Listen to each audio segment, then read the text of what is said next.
I just want to introduce you to Melanie, as I know her. Melanie is one of the peer workers, the peer facilitators here at Plumtree. She's a person I've come to realise is an absolutely an amazing woman.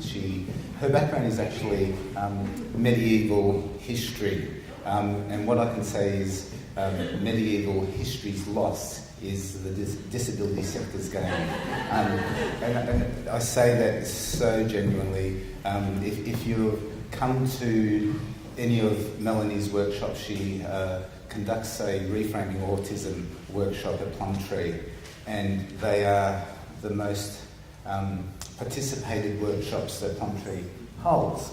And so you can't get in unless you book in early. So if you have children on the spectrum and you're not familiar with the workshops, by all means jump on our website and register for an event. It's an amazing session. Melanie's also created the document that's in your folders around parent professional partnerships, which is now being recognised globally through the disability sector. So there's more information about here. Melanie herself has autism. She's a parent of two children who three children. Two who are on the spectrum. Three who are on the spectrum. Three that are on the spectrum. There you go. I apologise. Three. Melanie homeschools, and she's very passionate about the inclusive education. So without further ado, Dr Melanie Heyworth.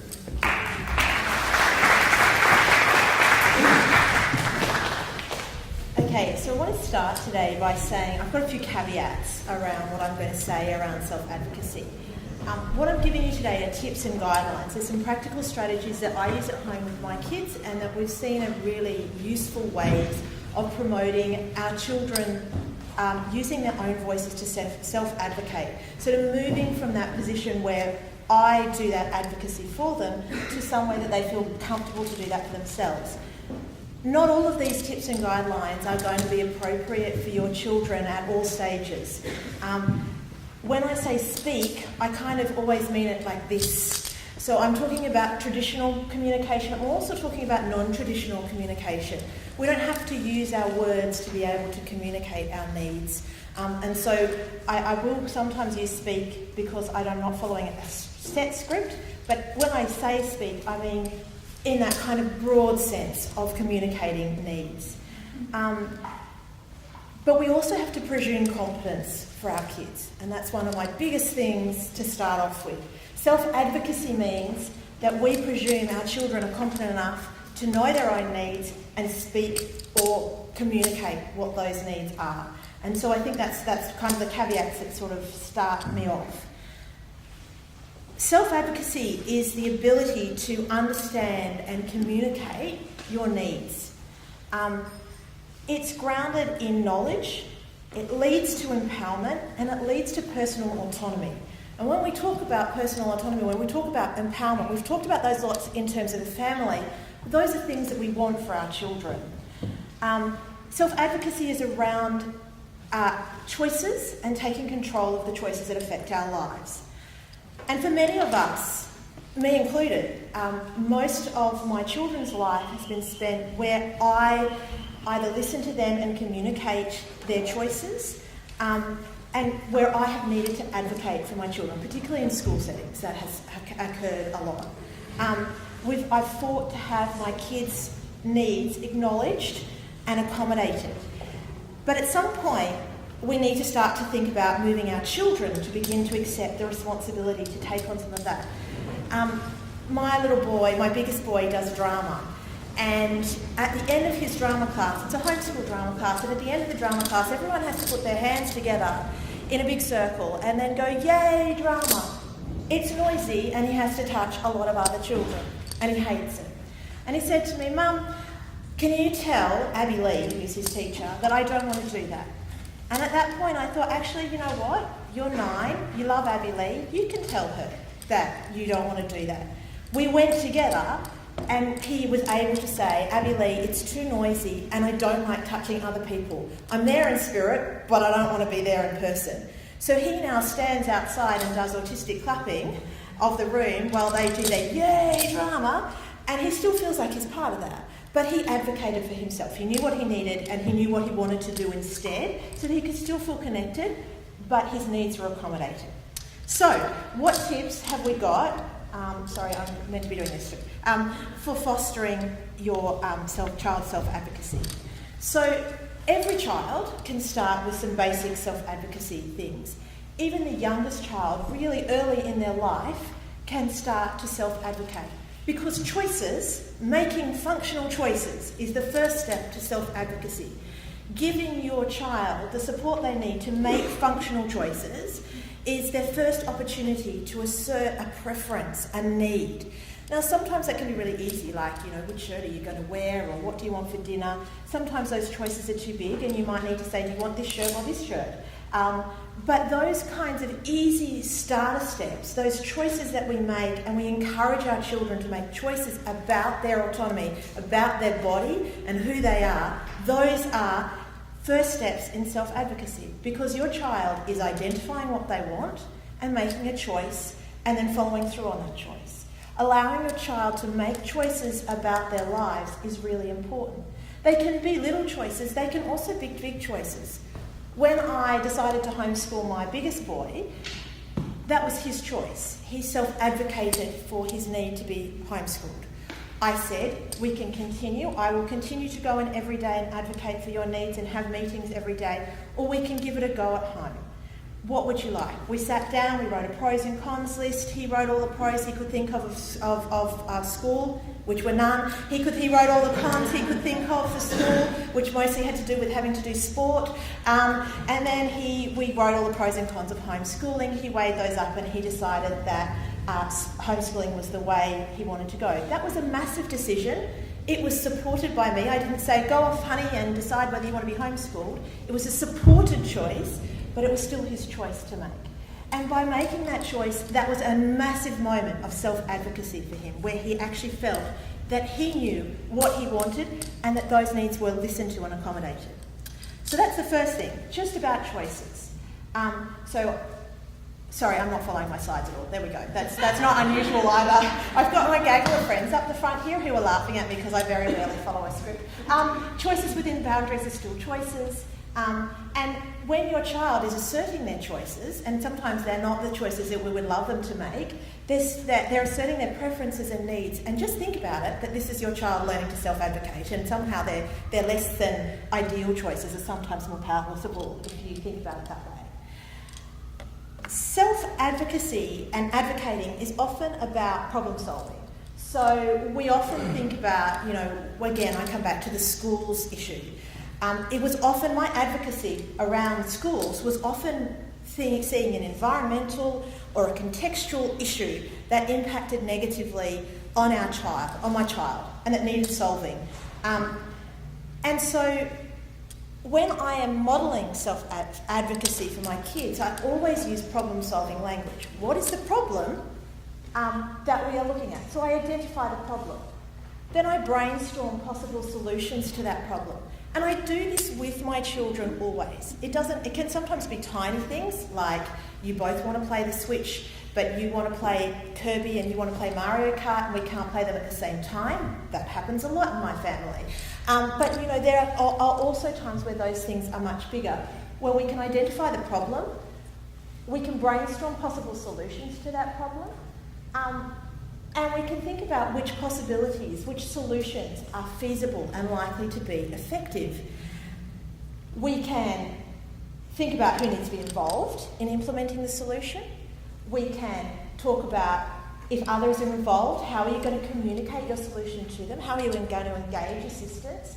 And then we can always evaluate how well that solution worked for you. What were the outcomes? Now, sometimes you're not going to pick out each and everything with your child. But this kind of language, using this language, allows your child to understand that advocacy, self-advocacy, is understanding that there is a problem that needs solving and working through problem solving to come out with an outcome at the end. Sometimes the results won't be perfect and we need to go back and revisit. And that's okay, that's part of self-advocacy as well. It's part of advocating, is that sometimes the outcome is that we still have, after all that effort, two children who want to do diametrically opposed things, and I can't reconcile those two needs and we have to start that process again. Or that the school still isn't listening to his need to have a break, even though he has break cards, and even though we've put all of these accommodations in place, that still isn't happening. We need to go back and revisit. But the more you actually model and explicitly include your children in this kind of language, the more they work out that this is how you can approach some of the things, some of the challenges that might get thrown up at them. And so I think one of my biggest tips is to practice this, to use the right language that you want your children to use, and to practice this kind of thing with them involved. So the more you involve your children in your own advocacy, the more likely it is that they're going to see that this is the case, that this is how you do it, and move in that direction themselves. And this is the big one that I probably will spend a bit of time on, and this is me on my soapbox. Like, if you imagine a little soapbox, I'm just about to get it on it now. The rest was me not being passionate. This is about to get me really passionate. To self-advocate, your child must have self-awareness, because you can't self-advocate if you don't know what your needs are. So if you don't know what you need, you can't advocate for yourself. And that means that you need to have accurate, quality information about yourself. Your child needs quality, accurate information about who they are, their identity. Whether it's a diagnosis of something physical or psychosocial or anything like that, they need to know who they are and what makes them who they are. Your child cannot ever self-advocate if they don't know their own needs. Your child needs as much information as possible about what their diagnosis is and what it means for them. But it's very important that when you're talking to your child about their diagnosis, about who they are, or their identification, or whatever language you want to use, that you use factual labels, factual terminology, what it actually is, so that they actually have the most factual, concrete information about themselves, so that they can say, my brain works differently, I have different sensory needs. So I always come with autism examples because I am autistic and my children are autistic, but you can kind of extrapolate out to your own children's needs. My son can say, when he goes to his drama class, it feels painful when I touch other children's hands. My brain processes touch differently. I don't want to be part of that. Not, it feels gross to touch other people, which works. It absolutely works. People generally don't make you do things. But instead of, it makes it very easy for his teacher to say, I can see how this relates to what I know about you as a child and as William, and I can step back and say, sure, William, you can do something a little bit differently. Your job as parents really is to provide your child with a thorough and careful understanding of what their diagnosis is and what their needs are. And in order to do that, and this is sort of not the same topic, but sort of the same topic, there's certain ways of telling your children about things, about their diagnosis. First of all, you need to work from their strengths. So I wouldn't suggest that you would go up and say, William, you're autistic. Because that means nothing to a 9-year-old or a 6-year-old or a 5-year-old or a 4-year-old. What I start with, and all my children have known from very little age that they're autistic, we start by examining their strengths. William, you have an awesome brain that picks up details that many people don't see. William, you have, or Zach, your imagination, your capacity to imagine a world that's beyond our world is huge. Most people don't have that. You're so lucky. It's amazing when you start from those kinds of points of view. Wow, you have such sensitive hearing. You can hear things that other people can't hear. Wow, you have such sensitive smell. Oh my goodness, I didn't pick that up. Wow, you smelled that. That's amazing. You have such a wonderful sense of smell. When you work from that, all of a sudden, your child isn't thinking, oh gosh, I have sensory processing differences or disorder. Or we start from a moment of strength. So that's what would be one thing. Which of these strengths can be linked to their disability? So self-advocacy is making sure also for your child, is making sure that their strengths are acknowledged and foregrounded. So if they don't know what those strengths are, they won't be able to self-advocate in that particular way. So that's another part of that. Using objective language and not subjective language, I think it makes it easier, and our job is not to make other people's lives easier, but I do think it's easier if people can understand objectively what is happening in your child's experience or your own. The more subjective language you use, the harder it is for people to kind of see what they can do. And this is just personal experience, you may have other experience, but I have found that generally the more objective you are with how you describe your experience, or your child describes his or her experience, the more useful it is for people to be able to see how they might be able to accommodate. You need to be able to examine needs and accommodations. So what needs does your child have? Can you talk to them about what needs they have? Are they aware that their needs are different than their peers' needs? And sometimes they won't be different, sometimes they will be the same. You need to talk about what accommodations are actually possible in different environments and which are achievable, because sometimes accommodations are not possible or achievable.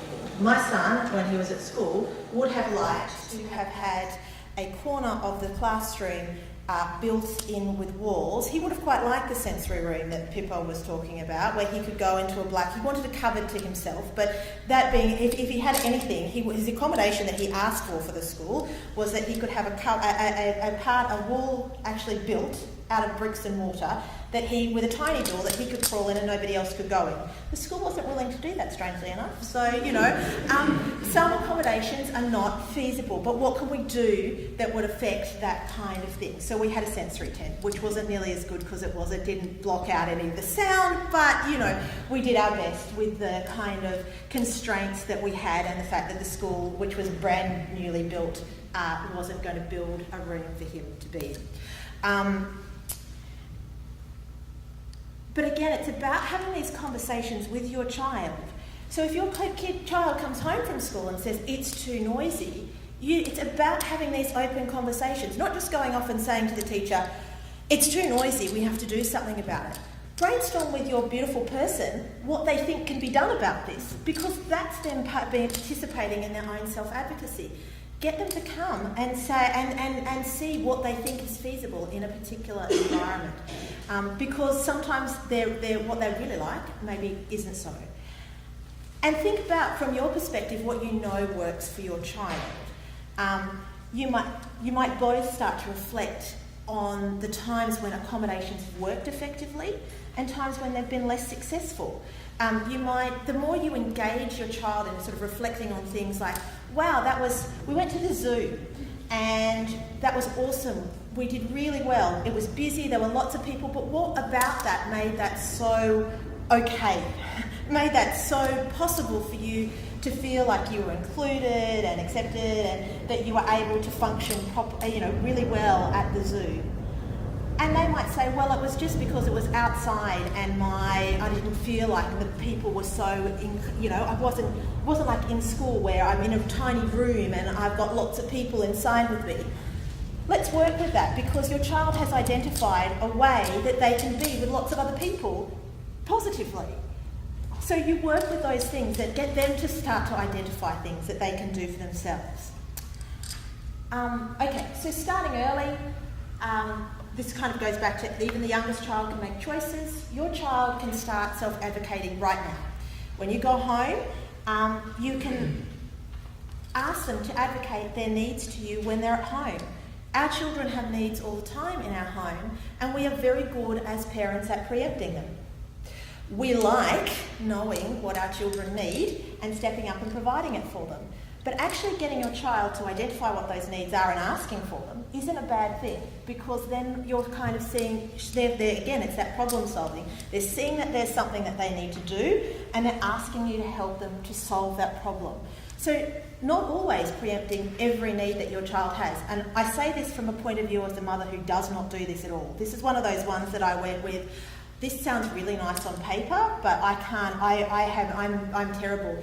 I see my children sort of walk over, we've got this lovely lycra swing, and I see my children walk even vaguely near them, and do you want to get in the swing? Do you need some help to get in the swing? You know, I'll get you in the swing. Like, I'm not very good at stepping back and saying, let him say, maybe I'll get a chair and get into the swing, or Mummy, can I get into the swing, or identifying what need that is. I am always there preempting. So that's one I'm going to learn for myself, but certainly starting early and allowing your children to have some times where they do have unfulfilled needs and they need to ask for something in the most loving, supportive way, knowing that if they haven't asked for them and they still need them, that you're there at any time to step in and give them to your child. I would always allow and encourage your child to advocate, to watch you advocate. For a very long time, I wanted to protect my little boy from seeing me advocate for him at school, because I knew that when I went to school they would talk about his deficits, and I did not want him to be part of that. But as we went on, I realised that I had disenfranchised him from that conversation. I had disempowered him because he wasn't actually able to understand how he was related to those goals. He didn't feel he had a voice. So I was as bad as his teachers, who were seeing him through his deficit. By trying to protect him, I actually meant that he couldn't see me advocate for him. He didn't know what I was doing, and he didn't feel he had a voice. And he wanted one. And so I would actually encourage you very strongly, model advocacy, what to say, how to say it, whom to say it to, and let them witness that sometimes advocacy, sometimes you do have to say to the teachers, actually, no, I'm not interested in concentrating on what I can't do. I'd like to start by concentrating on what I can do, which is what was pretty much every meeting that I had at school was, let's not start with what's gone wrong, let's start with what's working well. But that's a really necessary conversation for your kids to hear, because they know that you're on their side, that's important, but B, that's also what you want them to be doing for themselves, to be working out what's working well, not just seeing all the problems that, the challenges. So I think we sometimes do, and I'm, as I said, terribly guilty of this, overprotect our children from seeing some of the good, the bad and the ugly. And also from seeing that sometimes our advocacy solutions are not always effective. Sometimes they don't work. And that's okay, because we come back to the table and we start again. And that these things don't have to be perfect and right every time. And I don't know how many of you have children who are autistic, and I'm not sure whether this is something in other disabilities as well, but a lot of children with autism do feel, and I feel terribly, perfectionistic. I like things to be perfect every time. And so when things don't go right, I feel them as a deep internal personal failure. But I want to show my kids that that's not necessarily the case. So to do that, I need to model it, that it's okay that my solution to this problem didn't work. The sensory tent, total failure. Let's go back to the drawing board and see what else we can do. What else have I said? Yes, modelling using objective, respectful language about their diagnosis, stating what their needs are and their accommodations with detail and care. How long have I got, Mello? 2 minutes. 2 minutes, right. Very quickly then. See, I'm hopeless at timekeeping. Praise, asking for... There we go. Praise all efforts. Praise efforts for help, efforts to self-advocate. Often your child's going to engage in particular moments of self-advocacy. You're going to be at a party and they're going to say, Mum, I'm ready to go home now. You're not going to be ready to go home because you're having quite a nice time at the party, but your child is self-advocating in that moment. They've recognised their need, that they've had enough, they're overwhelmed and they're done, and they're ready to go home now. Even if you can't actually do that, let's say you can't go home for the party at that moment, which I understand that, I don't know why, because I would be one of those people wanting to leave the party, but let's say that you didn't want to leave the party at that particular moment, you can still praise their efforts, praise their attempts to self-advocate in that moment, so that they know that you have recognised that they are trying to self-advocate, because then there's that feedback relationship. They don't have to do it all by themselves all the time. They can do supported advocacy. So as I said, I went with Will to Abby Lee and said, you speak, honey, but I'm here in case you lose your words. So they don't have to go the first instance they ever self-advocate in the big wide way of the world on their own to do this on their own, and you go, right, you're on your own now, babe, I'm done. You go with them. If you're there, you can be part of that. It's a shared responsibility. Advocacy isn't just your child's responsibility. It's not just your responsibility. It's a shared responsibility. See, I'm going really quickly now. I am capable of it. Educate and include others. Include your child's professional team in this journey. Tell your child's professional team and their teachers and their educators that actually one of your goals is to foster your child's self-advocacy skills. And so you would really actually like them to support and praise and be part of this journey with you. Talk about the language that you're using, the problem-solving language that you're using, and the sorts of things that you're doing at home, and ask them to echo that in the therapy session or the intervention or at school. So that if your child advocates and says, I need a break, they're not told, well, actually, no, not right now. Those needs, that they are recognising their own needs and self-advocating for a solution, that those things are recognised and praised. So they can help you on your journey. Give your child control in goal setting. Now, for Now Next parents, we're all about us goal setting. I would encourage you to go back and do Pictability and Now Next with your child involved. Go back and make those child goals with your child involved in that. Because the more your child actually is involved in meaningful and relevant goals about themselves, the more likely it is that they will actually be invested. And, we've talked about the nothing about us without us a few times. This is about your child as well. Nothing should be decided about them without them. So if you've got goals, Now Next goals, but you haven't consulted your child, perhaps now would be the time to go back and actually ask them if this is meaningful and relevant for them, if this is something, because this is a way that they self-advocate. If they are able to set their own goals, their own priorities, that's really important. It's powerful for them to know that they have a voice and their voice is being heard. And talk about legal rights. It is absolutely, obviously not at 4, but I talk about my children's legal rights to my 6-year-old who, has a very spiky profile, and he understands that he has rights that the government and the law, I don't think he knows quite what the government or the law is, but he gets that the government and the law will protect his rights as someone with a disability, and that he has certain legal rights. And they are important for our children to know. It's powerful to know that because we are confident that we have the right to be included and accommodated. And those kinds of things, and particularly for those of you who have children at school,